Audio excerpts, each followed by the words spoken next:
গত 15 বছর যা হয়েছে, জুলাই আগস্টে যা হয়েছে, এগুলো গণমাধ্যমের মাধ্যমে জনগণের মধ্যে, জনগণের সামনে প্রতিনিয়ত আলোচনায় রাখা দরকার। ফ্যাসিবাদী শাসনকালের বর্বরতার যে চিত্র যদি আমরা প্রতিনিয়ত স্মরণ রাখতে পারি, তাহলে একদিকে যেমন দেশে কার্যকর গণতন্ত্র উত্তরণের পথ সুগম করবে এটি, ঠিক একইভাবে অপরদিকে ফ্যাসিবাদ বিরোধী রাজনৈতিক দলগুলোর মধ্যে কেউ বিভেদ বা বিরোধ উস্কে দিতে সক্ষম হবে না। এজন্য এই প্রসঙ্গে আমি ফ্যাসিবাদ শাসনের সময়কালের একটি বিষয় সম্পর্কে সবার দৃষ্টি আকর্ষণ করতে চাই। এখানে বেশ কিছু বক্তা এই বিষয়টি সম্পর্কে কিন্তু উল্লেখ করেছেন তাদের বক্তব্যে। প্রিয় উপস্থিতিবৃন্দ, আপনাদের অনেকেরই নিশ্চয়ই মনে আছে, যেহেতু আপনারা এখানে উল্লেখও করেছেন, এর বাইরেও যারা আছেন বক্তব্য রাখেননি, শুনেছেন বক্তব্য, আপনাদের নিশ্চয়ই অনেকেরই মনে আছে ফ্যাসিবাদ শাসনের দীর্ঘ 1.5 দশকে বিভিন্ন সময় দেশে জঙ্গি নাটক কিংবা ধর্মীয়ভাবে যাদেরকে সংখ্যালঘু গোষ্ঠী বলা হয় তাদের উপরে সুপরিকল্পিতভাবে হামলা চালিয়ে সেই যে পলাতক স্বৈরাচার তাদের ফ্যাসিবাদী শাসন শোষণ থেকে জনগণের দৃষ্টি, তাদের লুটপাট থেকে জনগণের দৃষ্টি অন্যদিকে রাখতে চেয়েছিল, ভিন্ন দিকে প্রবাহিত করতে অপচেষ্টা চালিয়েছিল তারা। সেই পলাতক স্বৈরাচার তাদের নিজেদের হীন দলীয় রাজনৈতিক স্বার্থ চরিতার্থ করার জন্য দেশের বিভিন্ন ধর্মীয় জনগোষ্ঠীকে দাবার গুটি হিসেবে ব্যবহার করেছে। সেই সময় আমরা দেখেছি গুম খুন অপহরণের ভয়, অনেকে এ বিষয়ে কিন্তু মুখ খোলার সাহসও করেননি। আজও ঠিক এই কথাটিই কিন্তু অনেকেই তুলে ধরেছেন তাদের বক্তব্যে।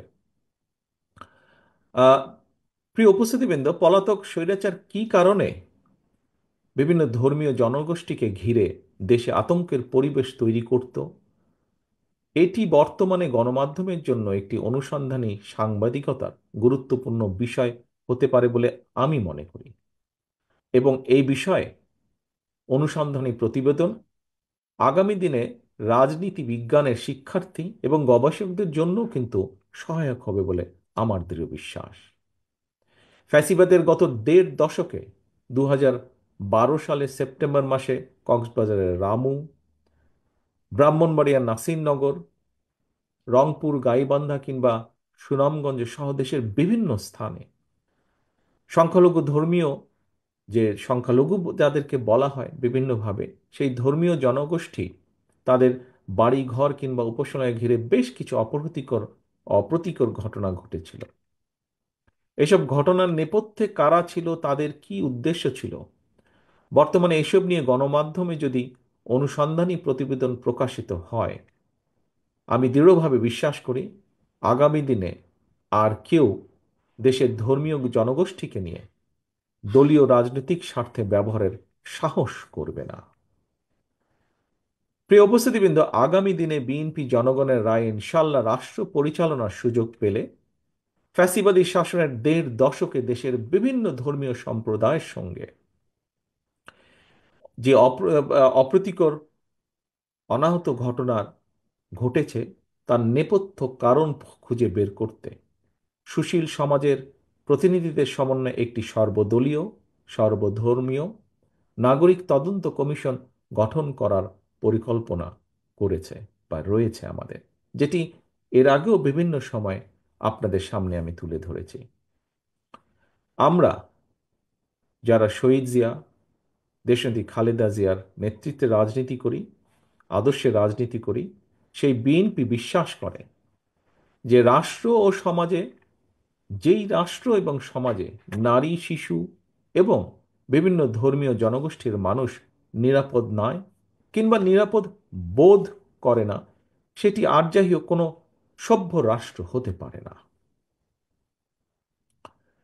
প্রিয় বৌদ্ধ ধর্মাবলম্বী প্রিয় ভাই ও বোনেরা, আমি এর আগেও বিভিন্ন ধর্মীয় জনগোষ্ঠীর সঙ্গে মত বিনিময় সভায় বলেছি, সংখ্যালঘু কিংবা সংখ্যাগুরু এটি কোনো পরিচয় না। এই কথাটিও আজকে আপনারা বেশ কয়েকজন বক্তা তাদের বক্তব্যে তুলে ধরেছেন। দল মত ধর্ম নির্বিশেষে দেশের প্রতিটি নাগরিকের প্রথম এবং প্রধান গর্বিত পরিচয়টি হচ্ছে আমরা বাংলাদেশী, নিজ নিজ ধর্মীয় বিশ্বাস কিংবা সাংস্কৃতিক স্বকীয়তা বজায় রেখেই একজন বাংলাদেশী হিসেবে প্রতিটি নাগরিক রাষ্ট্র ও সমাজের সকল ক্ষেত্রে সমান এবং ন্যায্য অধিকার ভোগ করবে, এটি বাংলাদেশ জাতীয়তাবাদী দল তথা বিএনপির নীতি। প্রিয় ভাই বোনেরা, নাগরিকদের প্রত্যক্ষ ভোটের মাধ্যমে বিএনপি দেশে এমন একটি গণতান্ত্রিক সরকার প্রতিষ্ঠিত করতে চায় যে সরকার জনগণের কাছে জবাবদিহি করতে বাধ্য থাকবে। তবে কেউ যেন আমাদের গণতান্ত্রিক রাজনৈতিক অধিকার, ভোটের অধিকার কুক্ষিগত করে রাখার ষড়যন্ত্র করতে না পারে, সেজন্য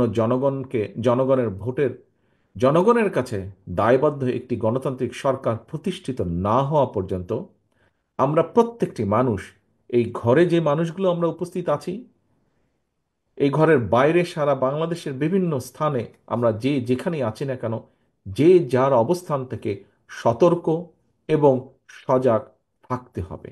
আপনাদের সকলের কাছে আমি আজ সেই আহ্বান জানাই।